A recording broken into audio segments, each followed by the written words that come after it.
Welcome to my party, we're just getting started. A life is a dream or a nightmare scarring. Hand me a drink, cause I think I'm going all in. Welcome back, everybody, to the Red, Orange, and Blue podcast. I am still your host, the Mex-Canadian, and it's been a hot minute, right? It's been about 3 weeks now since I've last done an episode, and I'll get into why at the end of this episode, so stay tuned. But for now, we got a lot of stuff to cover since I've been gone. The Red Wings have done stuff. The Tigers have gotten off to an incredibly hot start, and NFL free agency kicked off, and the Lions made some pretty big moves. And I'm going to list them all off for you today, starting with the Red Wings March Madness. Yes, I'm going with March Madness because why not? It fits.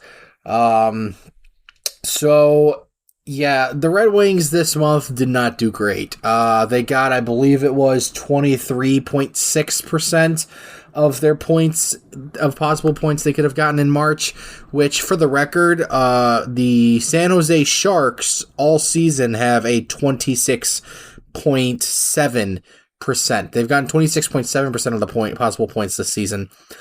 And that means if Detroit played at this March pace the entire season, they would be the worst team in the league. So, I'm a bit scared with this team, but nonetheless, they managed to get the win tonight, and it was against Tampa Bay, and I'm pretty happy with it overall.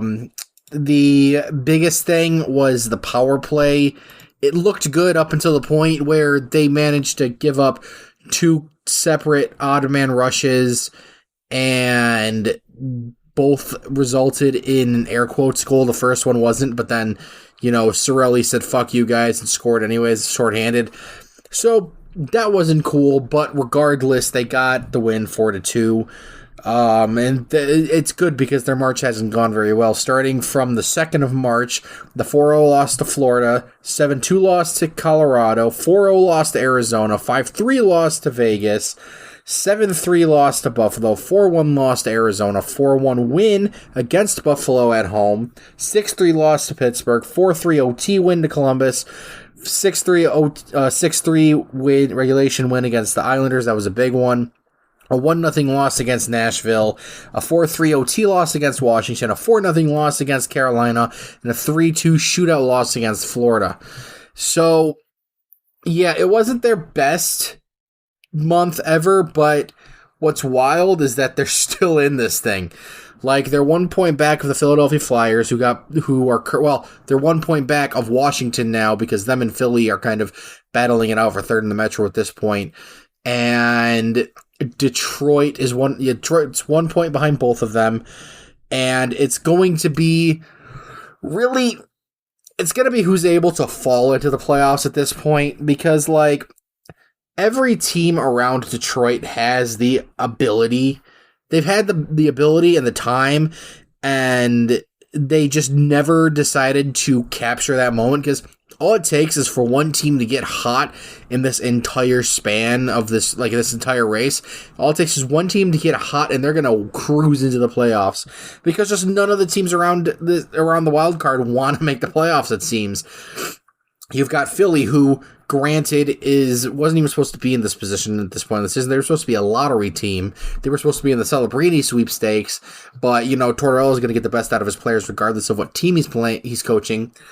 But they're starting to find out that this point in the season, it's going to take a lot more than sheer fucking willpower to get into the playoffs.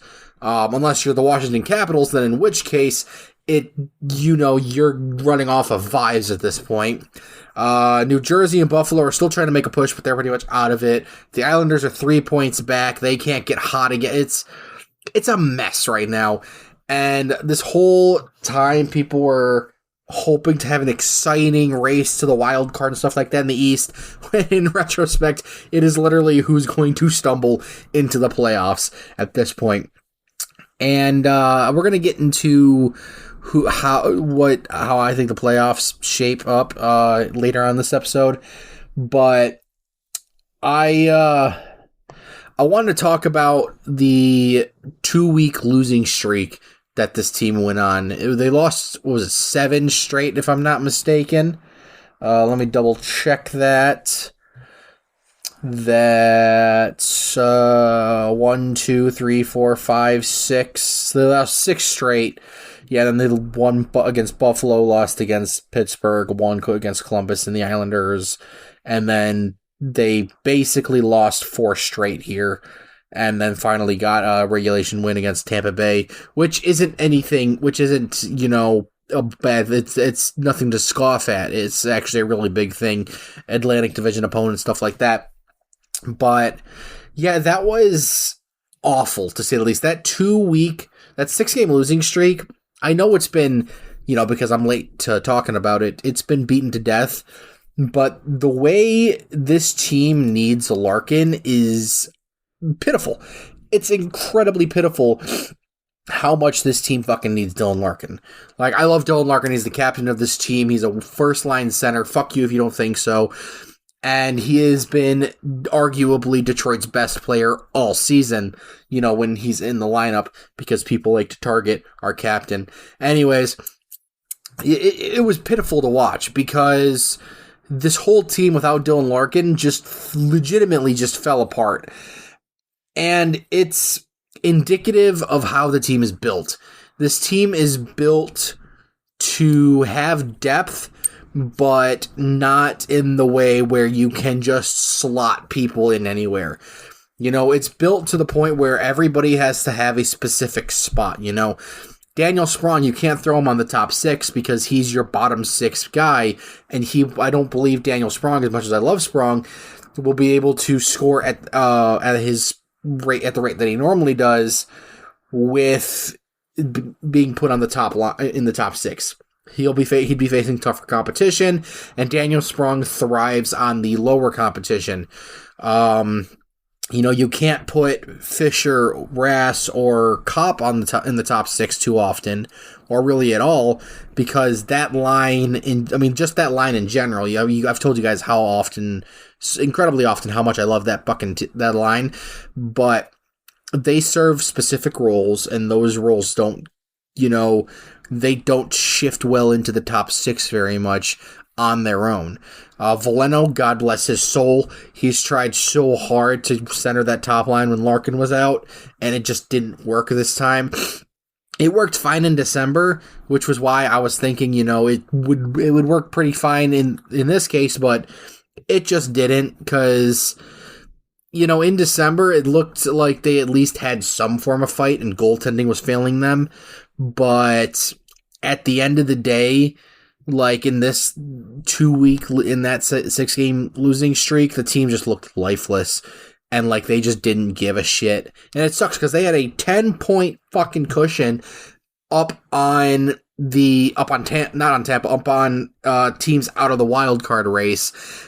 And they blew it, all because their captain went out. And like I said, it's indicative of how this team is built.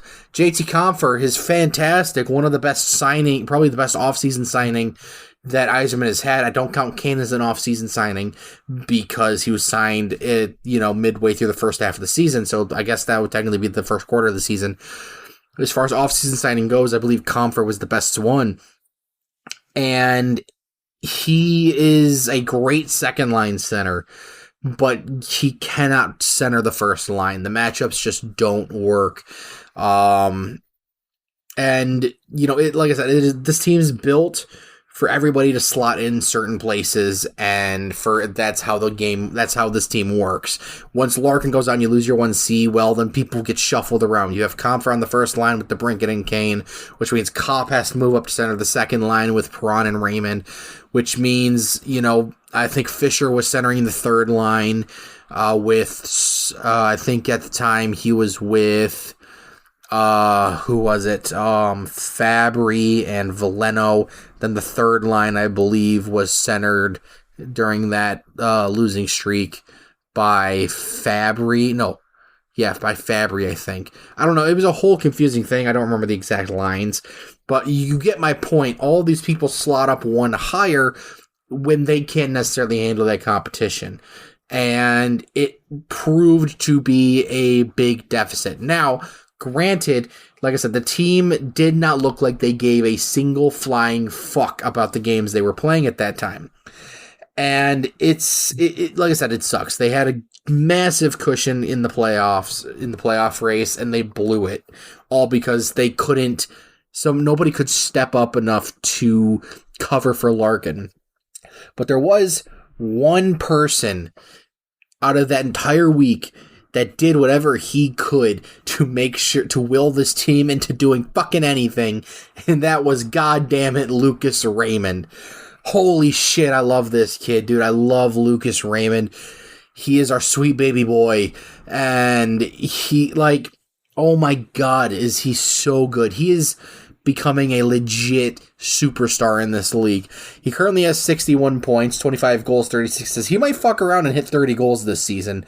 Larkin, DeBrincat still has a chance to hit 30 goals. Like, it's wild that, like, I don't know if Detroit has ever had 3 30-goal scorers on their team. I'm sure they have, but I'm trying to think of when the last time that was. But regardless, dude, it is incredible what Lucas Raymond has been able to do with where he's at. He is becoming a line driver. He's driving that second line. And he kind of has to, because that line also consists of JT Compher and David Perron. And JT Compher, well, like I said, he's fantastic, but he's more of a 200-foot center than anything. And David Perron, I love the guy. He's got a fantastic personality, and he seems like a really good dad, and he's pretty handsome, but I can't see him being on this team next season. I genuinely can't. I won't say I genuinely can't. There's reasons to keep him on the team, that being he is such an incredibly big locker room presence. But at the same time, like, you gotta think that last year was kind of a last hurrah for him, because last season he did fantastically. He was the team's second highest goal scorer. He had 24 goals, 32 assists, 56 points.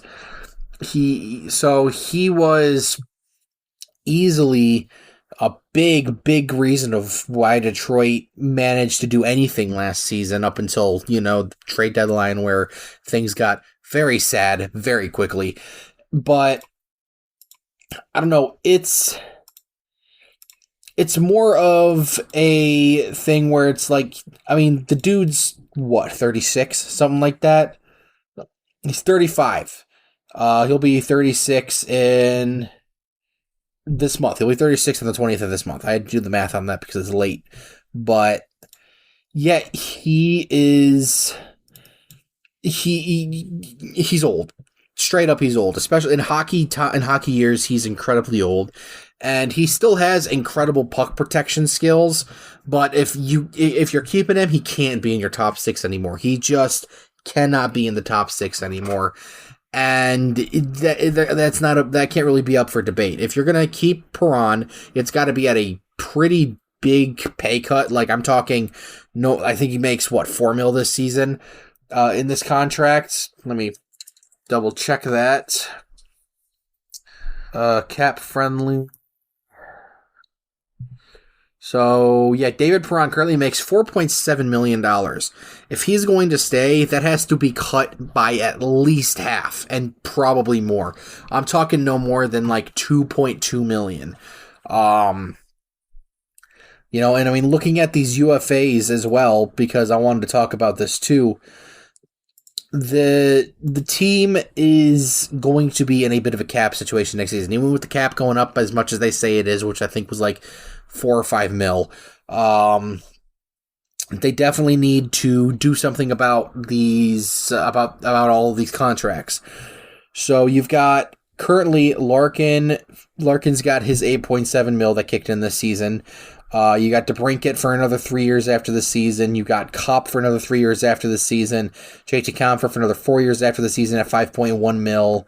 Andrew Kopp is 5.6 million, by the way. Yes, I know that's a bad contract, and I will get into Andrew Kopp as well.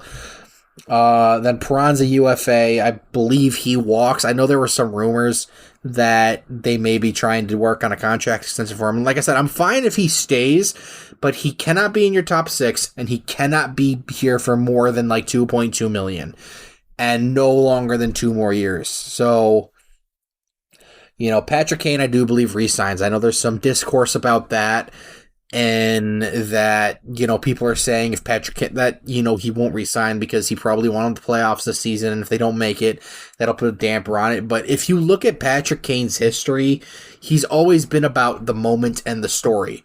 Does that mean he will stay? No, it doesn't mean he will stay. He's going to have a bunch of people asking, going to give him stupid amounts of money, but he's at a point in his career where he is still Patrick Kane. He's still got the hands, he's still got the vision, but he is also older, and he's still going to get paid.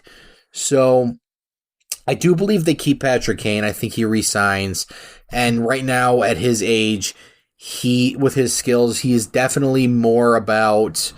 He's always been about the story. You don't give yourself the nickname Showtime if you're not about the story or the moment.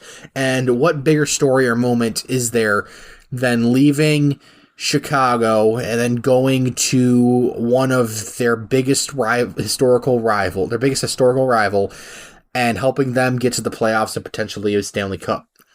So I do believe he stays, and I think he wants to stay. Then you've got Daniel Sprong, who I also think goes. He's going to be wanting to get a fucking bag this season. He's going to want term and money. And like I said, I'd like Daniel Sprong to stay, but at the end of the day, he is fairly easily replaced. I do believe he's underrated by a lot of the league, which is probably why he's been bounced around teams a lot. But, I don't know. I just think that a guy like Daniel Sprong could be replaced by someone in Grand Rapids or some more depth scoring in free agency. Plus, like I said, he's going to be looking for money. He's probably going to be looking for somewhere in the $4 million plus range, and probably some term, 2 or more years. And I don't mind giving him some term, like 2 or 3 years. It's going to be the money, though. It will 100% be the amount of money that he wants, because like I said, Detroit's going to be in a bit of a cap funk next season. Then you've got Rasmussen, whose $3.2 million extension kicks in next season as well. Christian Fischer's another guy who I think they'll bring back, or who at least I want them to bring back. Especially if you're going to let Perron walk, then Christian Fischer, just his presence, just in pure vibes alone, he is one of the most influential members of this group, but he also, during this entire month, is one of the only guys that I've seen actually try to give a shit. And he's been the hero in a few games, whether it was just to get them a point or get them, get them the W, whatever it was. He's been a hero and he's been the second hardest worker on this team aside from Raymond, during this month at least. Then you got Raymond, who's an RFA, obviously. Detroit holds all of the cards in that aspect.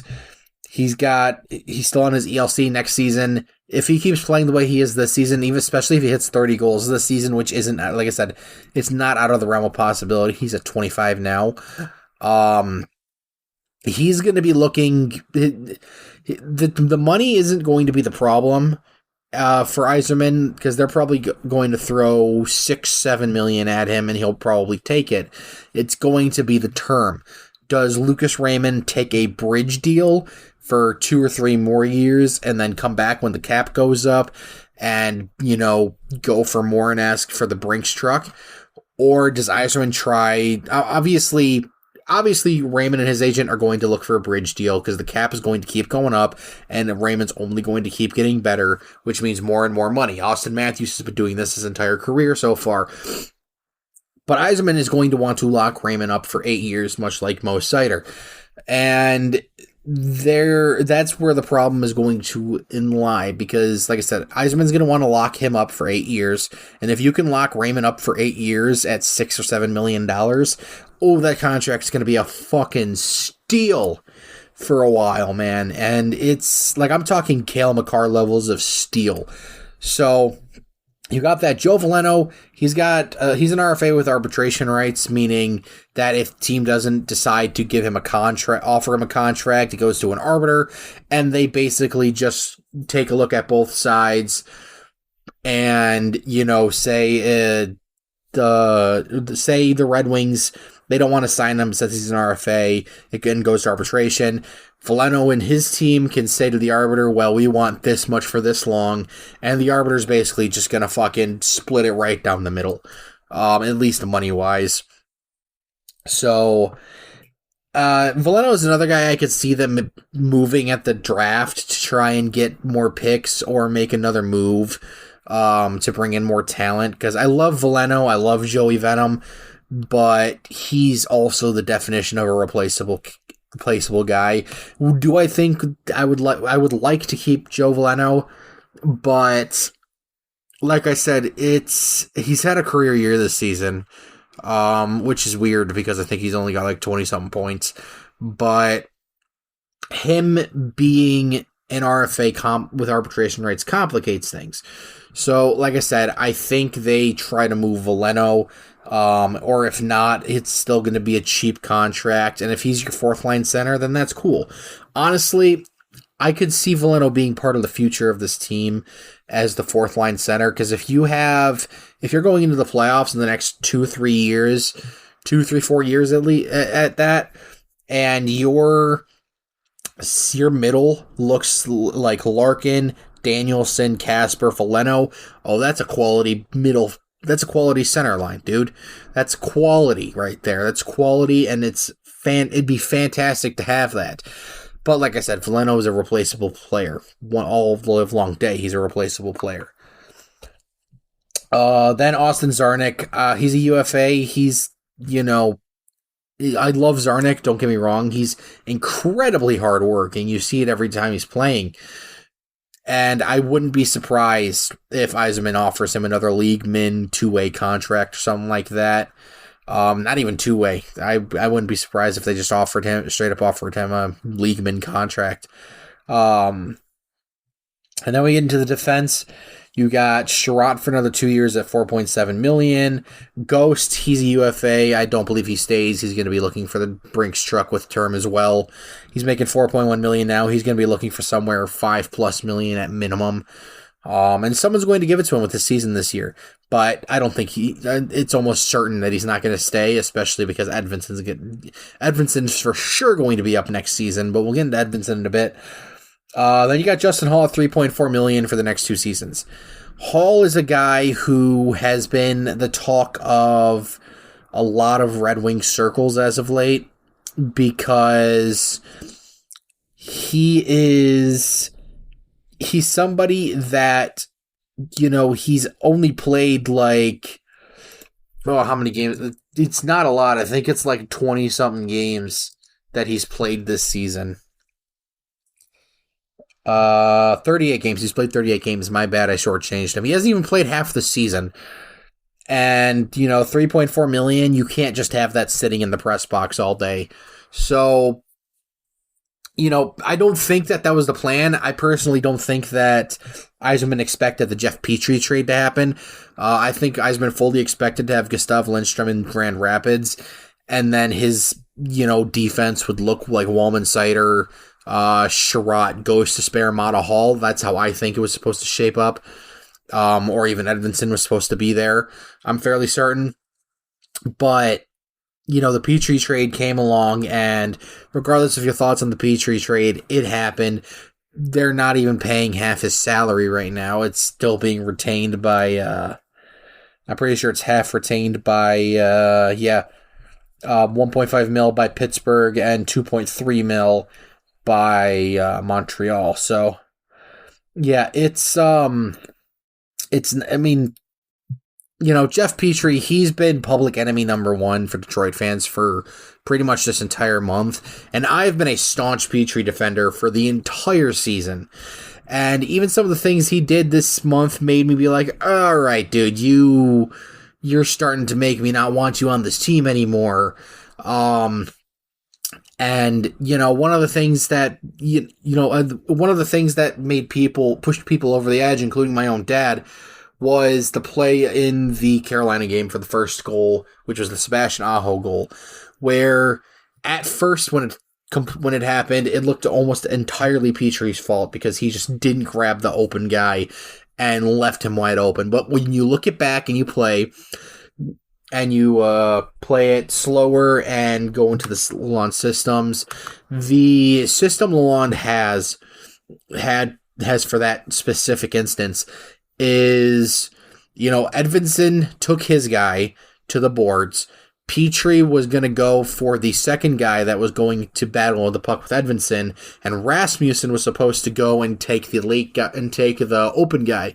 And I've seen a lot of people say, well, how do you expect Rasmussen to get across the ice into the slot and whatnot? It wouldn't have been that difficult because Petry would have been able to get to his guy and get in that lane, meaning Rasmussen would have had time to get into that lane. It would have been perfect if Rasmussen missed his assignment on that one.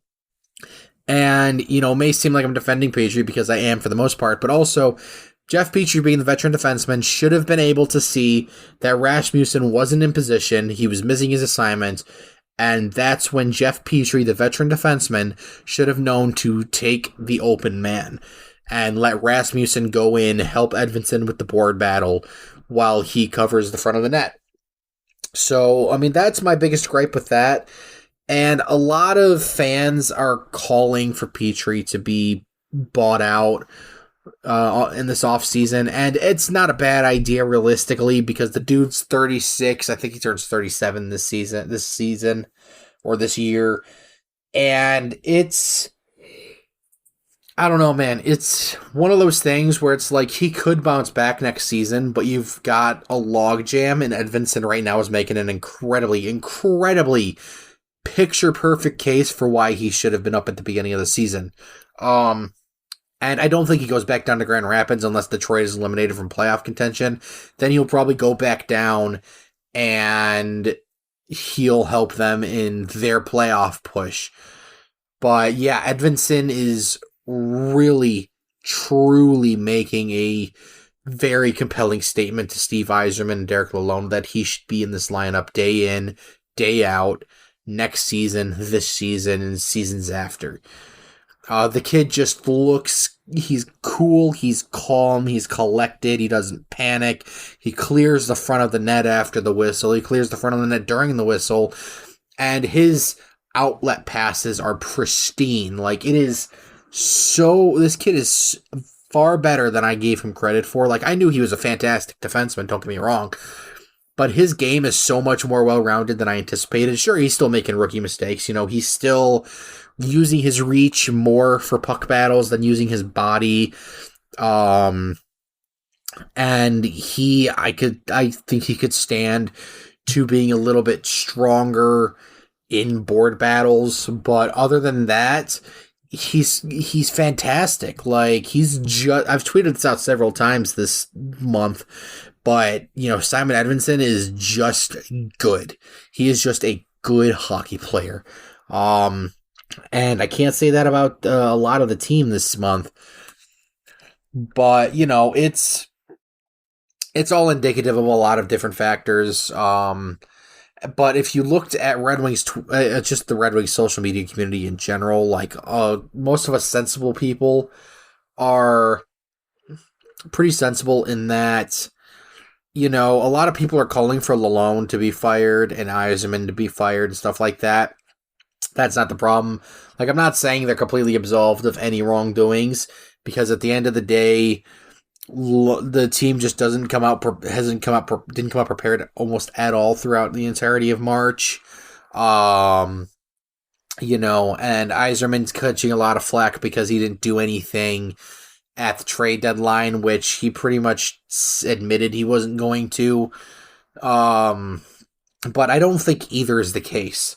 I don't think Lalonde should be fired, and I don't think Yzerman's in the hot seat. He's both of these guys. Lalonde is only in his second year of coaching. A lot of you fuckers gave Blashill a longer leash than you're giving Lalonde.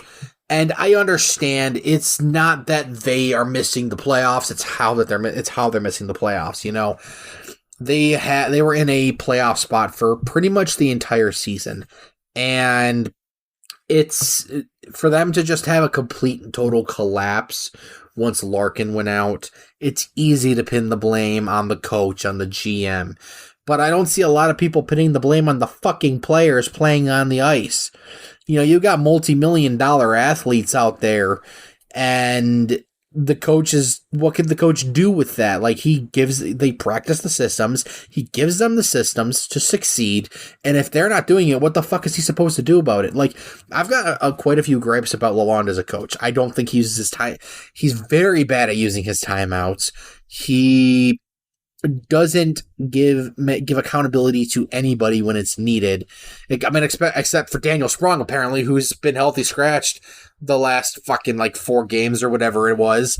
So I'm, I like I said, I know where I stand on this. Lalonde should not be fired, I don't think.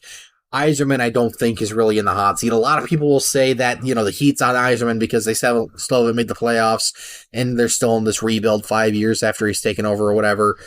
But I don't think that's the case. I think that Yzerman's done enough with this team this season to prove that they've got something going into next season and seasons after.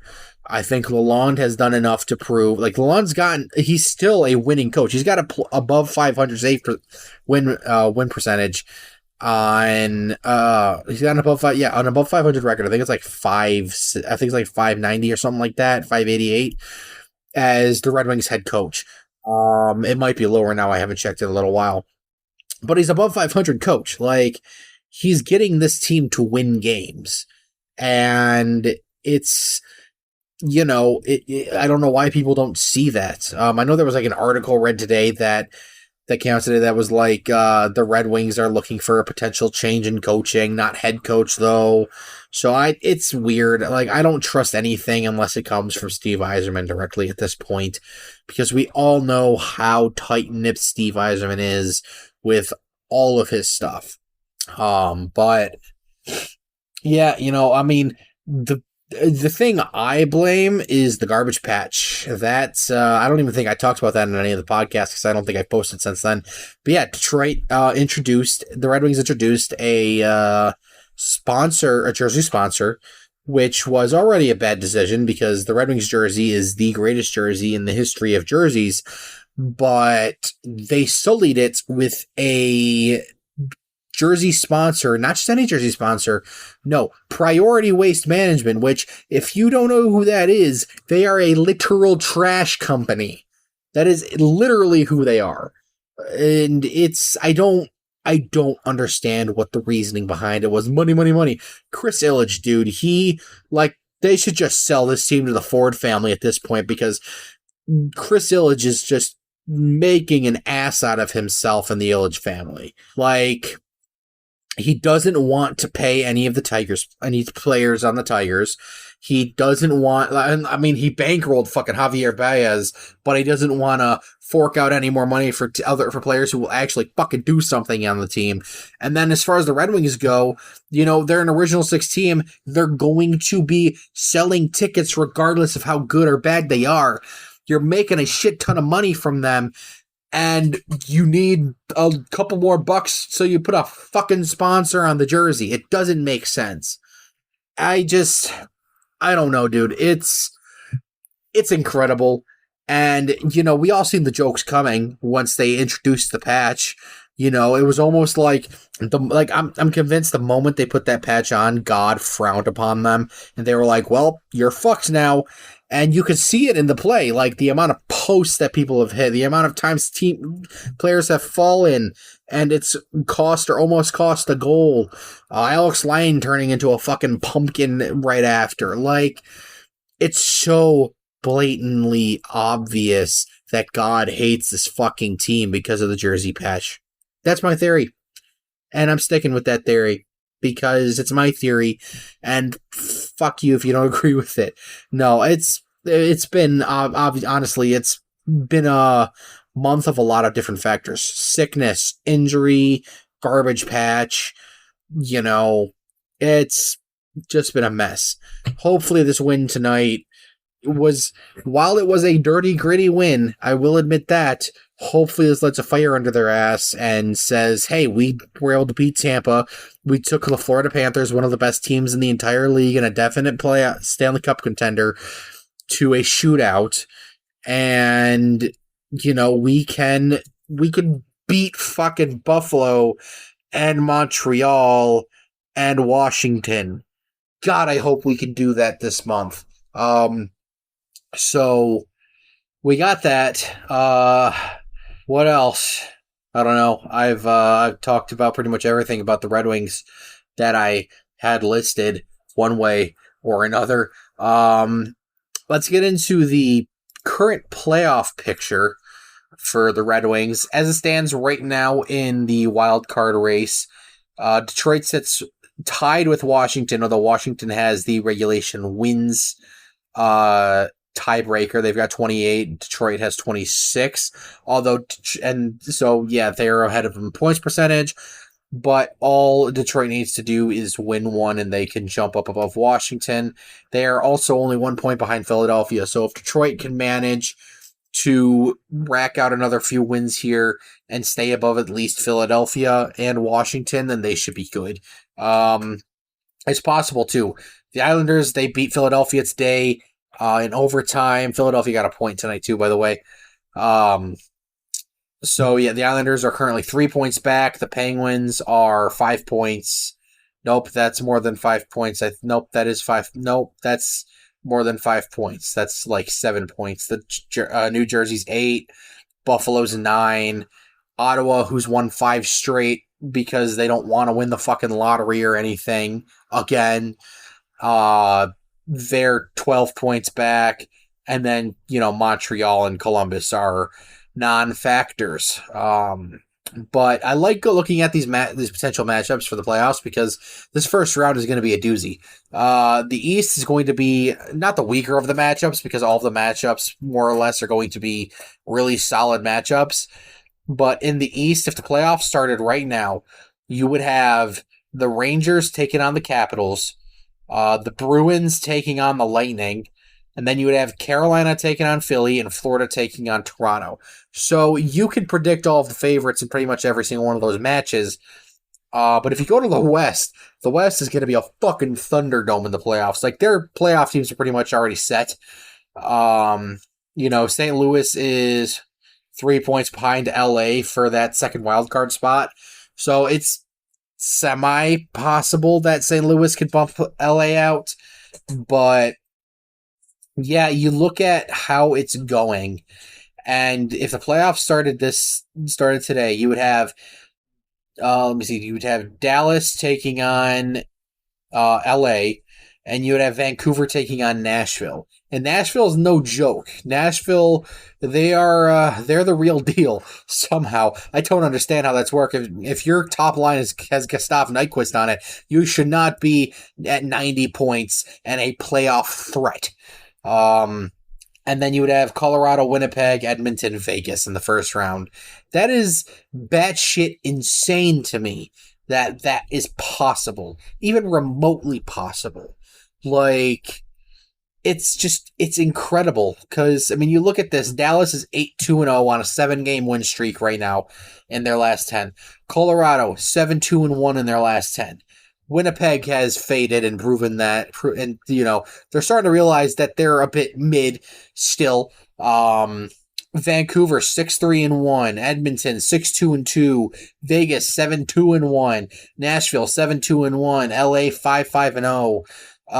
Hell, even St. Louis is heating up 7-2-1, Minnesota 5-2-3, and then you've got your basement dwellers. Although Chicago is 6-4-0 in their last 10.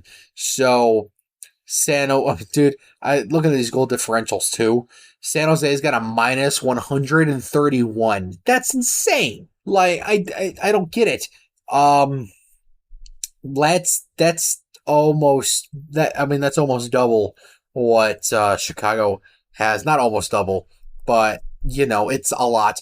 But yeah, the playoffs are going to be a Thunderdome, and like I said, as far as the East goes, it's going to come down to one of two things. One, either one of Detroit, Washington, the Islanders, or Philadelphia is going to get hot at the right time, and they're going to just kind of walk into the playoffs pretty easily.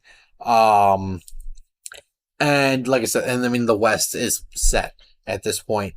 So, yeah, other than that, if we look around the league, Philadelphia got their goaltender back. Yeah, he was pretty much abducted by the Russian government. He tried to come back to play for the Flyers. They arrested him, forced him to, he was basically conscripted into the Russian military, forced to serve in the Navy, and then in the KHL, and they finally got him back. And I mean, the kid's fucking huge. Ivan Fedotov, he's 6'8", I believe, the tallest goaltender in NHL history. And, I mean, he, by all accounts, is, from what everybody said, he's the real deal. He's a solid goaltender and a potential for a start, to be a permanent starter for that franchise now that Carter Hart's gone. So, it's going to be interesting to see how everything shapes up. And, they've got, they're going to have like two random goaltenders. I can't remember the other Russian goaltender's name that they have. But Philadelphia is going to be relying heavily on an unproven goaltender in the NHL and likely Samuel Ersson. So if Detroit wants to get into the playoffs, jumping over Philly is probably going to be their best bet. Other looks around the league, really not much, honestly. Not that I can remember. I didn't put anything up specifically for this. But, other than that, I don't have much else to say about the Red Wings. So let's get into the Detroit Tigers, who have started off incredibly. They are currently 4-0 after winning 5-0 against the Mets today. And I got to tell you, this season, I know that it's, small sample size, stuff like that, but they are playing good baseball. They actually look like a legitimate baseball team, minus somebody we'll get to, but they look like a legitimate baseball team. The young pieces that they have are showing up. Guys like Colt Keith and Reese Olson looked fantastic in his start today, and Colt Keith is looking to be a solid guy as well. One thing still, rings in my head as something important that I feel like the Tigers should address sooner rather than later, and that's Javier Baez, because, oh boy, is he bad. He currently stands at a 188 hit percentage, and that's after coming off of the spring training where he hit fucking nothing. I don't understand. This is the highest paid player on the team. And Chris Illich backed up the fucking Brinks truck for this dude.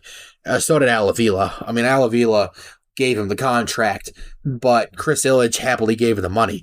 And, I'm just curious what it takes to get this guy out of the lineup, because he's taken a spot from somebody who very well probably deserves it more. And I don't know who that person is necessarily, but there is definitely 100% gotta be somebody else, whether free agents, whether it's a draft picks, just somebody has to be better than Javier Baez that can slot into that fucking role. Because I cannot and will not believe there is somebody worse than Javier Baez right now that you could argue. You can't make an argument that somebody else doesn't deserve to be in his spot. You can't. I think he had an RBI and one hit today, but it's still dude, you're getting paid a shit ton of money, more than anybody else on the team, and you're dick. You're not good dick. You're bad, 5 shots of whiskey dick. You don't work. You're flaccid. You're saggy. You're black. I don't understand him. But, despite the 4-0 start, the crowning thing about this season is hands down Jason Benetti. Oh my God, is this guy fantastic? I fucking love Jason Benetti. He is a saint and he should be protected at all costs. I would put him on the tier of Mickey Redmond. I know he's the play-by-play, but, he fits with this Detroit Tigers announce group fantastically. And he is so fucking fun. He is so funny. Like, it is such a treat to listen to him during a Tigers broadcast. It's been a while since Detroit has been spoiled by two announced teams.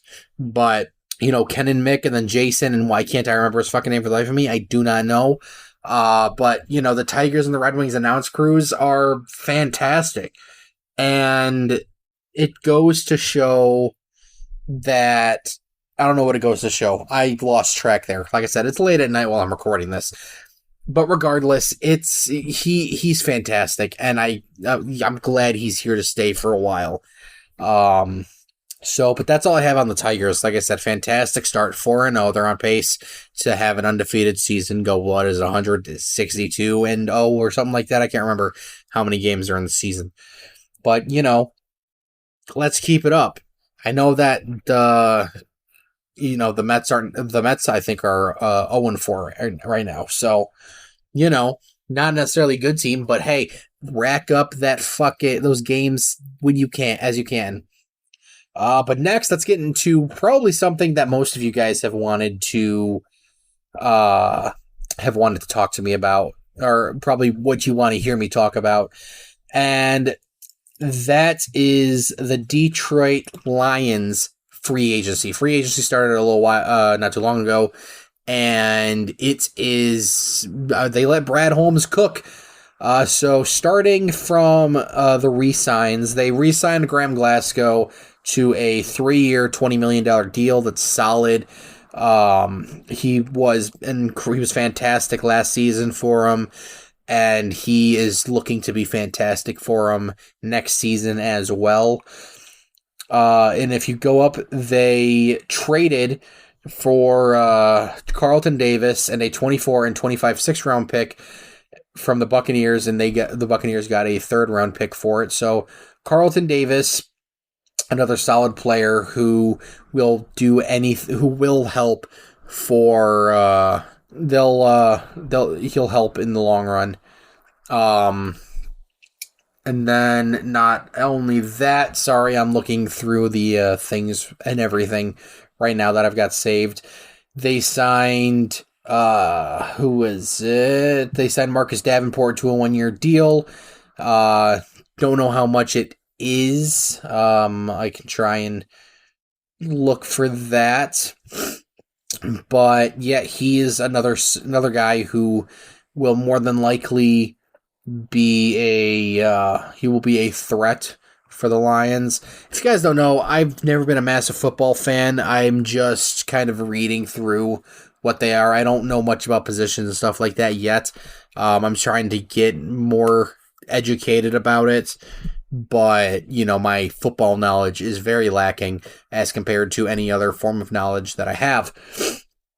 But yeah, they signed defensive end Marcus Davenport to a 1-year deal.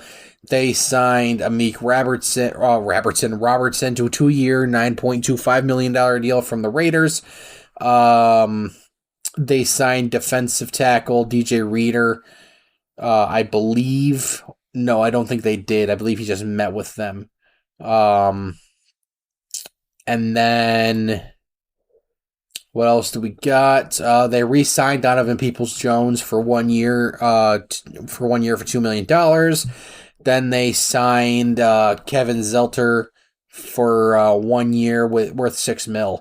So that's a big one. He was a Pro Bowl guard. So it is interesting to say the least. The Detroit Lions are going to be looking to make another run next season. There's no doubt about it.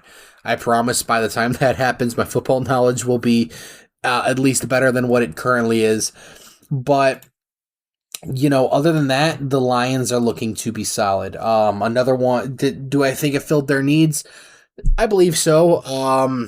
I think some people were saying they need another cornerback. I think people were saying some other stuff like they need a backup quarterback. There are a few holes that I think this team could stand to fill.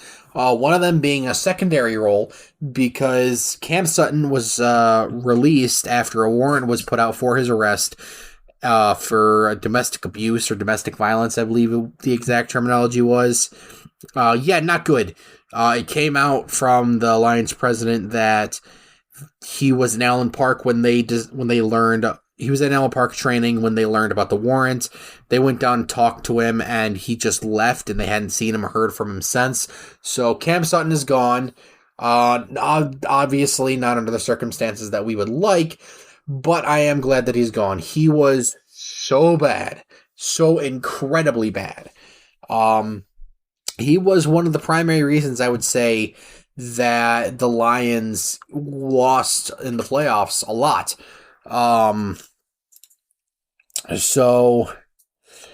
than that, I'm taking some questions now on Twitter.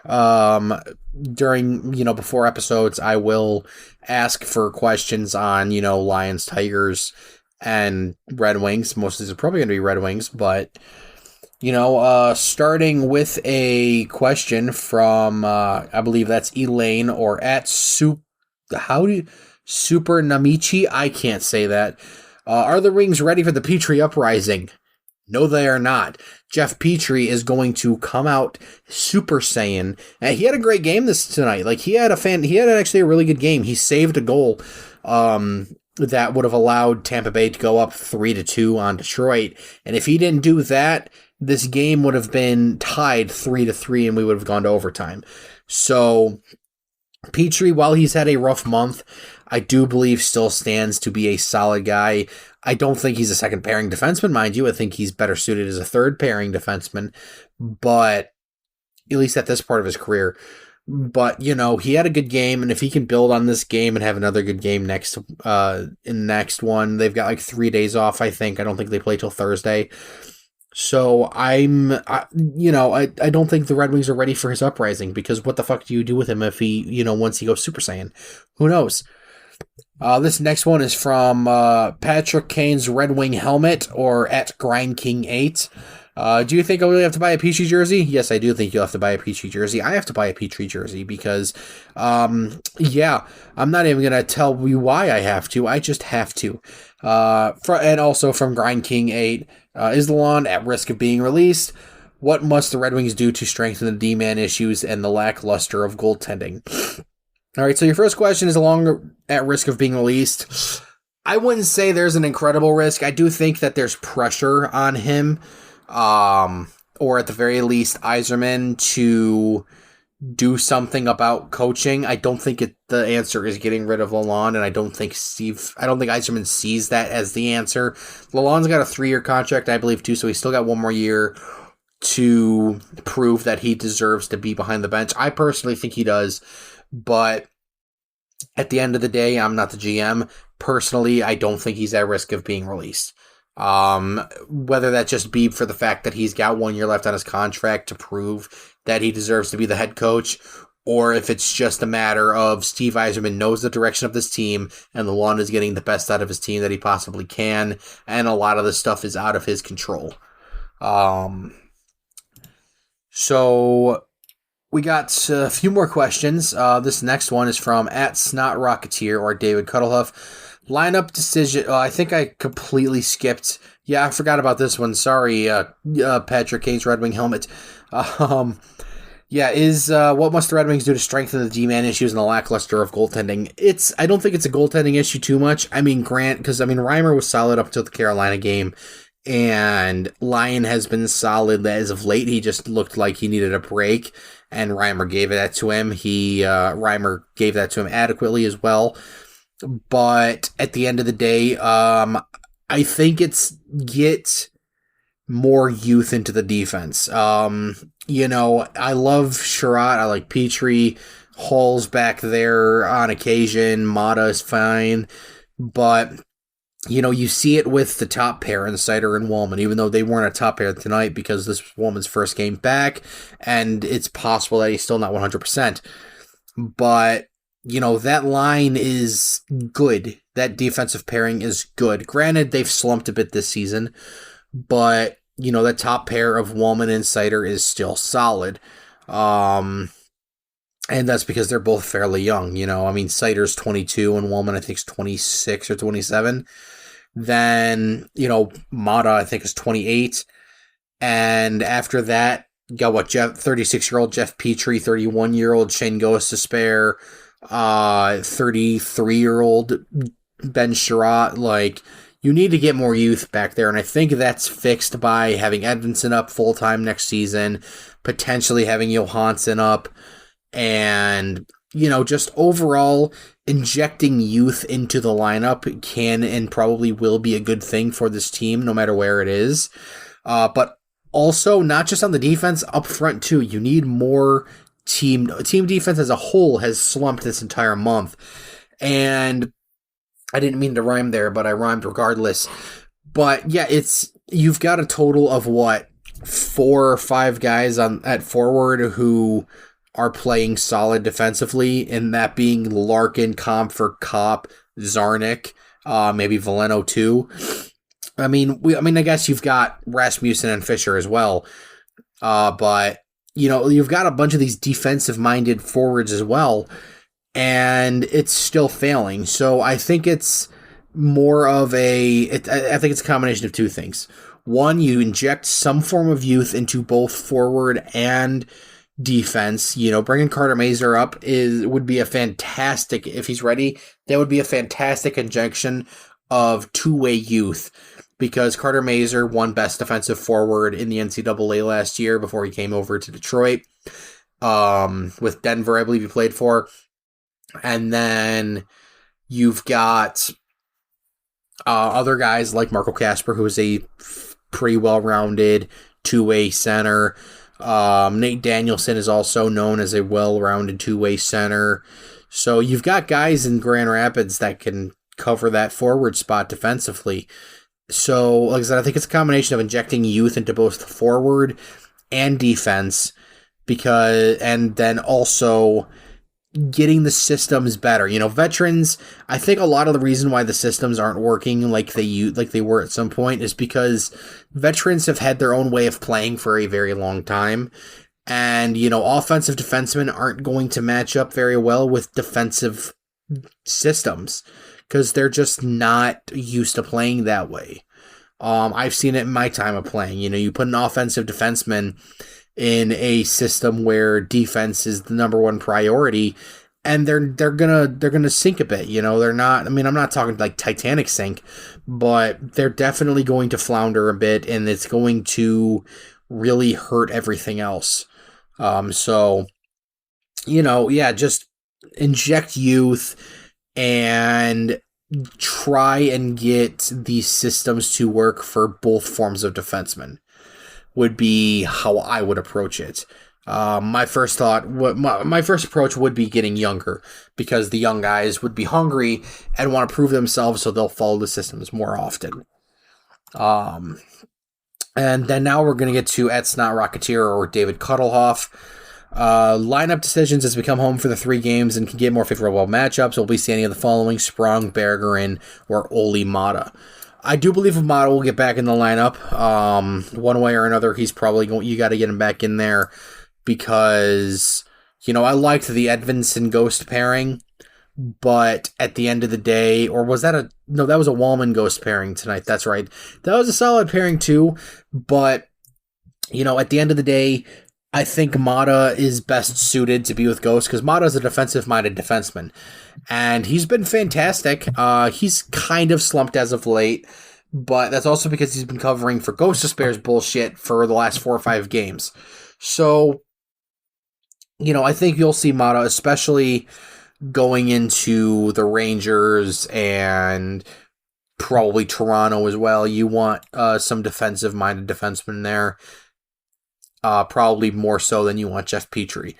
Bergeron, I don't think we see Bergeron back in the winged wheel this season. He's injured right now, but also they don't want to play him because they don't want to lose his waiver exemption status. So I don't think you see Berggren, and Sprong I think you'll probably see again. It's just more of a matter of slotting people in where, because Zarnik has been performing really well in that fourth line center role. And other than that, who do you take out of the lineup to slot Sprong in? I would say Veleno is probably the best person to do so if you want to keep Zarnik in. But, I don't know. I think Sprong should be in the lineup regardless right now. We could have used him in the last few games. But, I don't know. I think definitely Bada. I think you definitely see Sprong in at least one or two of these games coming up. And, that's just... you just can't go into games against teams like New York, like Buffalo, like Toronto, and not want one of your best goal scorers. You just don't. So, finally, one from Edmund Fizzy. Would love to hear your thoughts on Ed so far. I said it before, but I'll say it again. Edvinsson is just good. He is cool. He is calm. He's collected, and he is a menacing presence. Like, you look at, just go back to the Florida game the other day and think about how they've played us the entire season. They play hard, scrummy, rat-like play, starting scrums at every cover in front of Detroit's net. And you didn't see a lot of that this last time around, this last game, because Edvinsson seemed to have been a very good deterrent. And granted, I personally would not want to fuck with a 6'6" Swedish behemoth who also practices MMA in his spare time.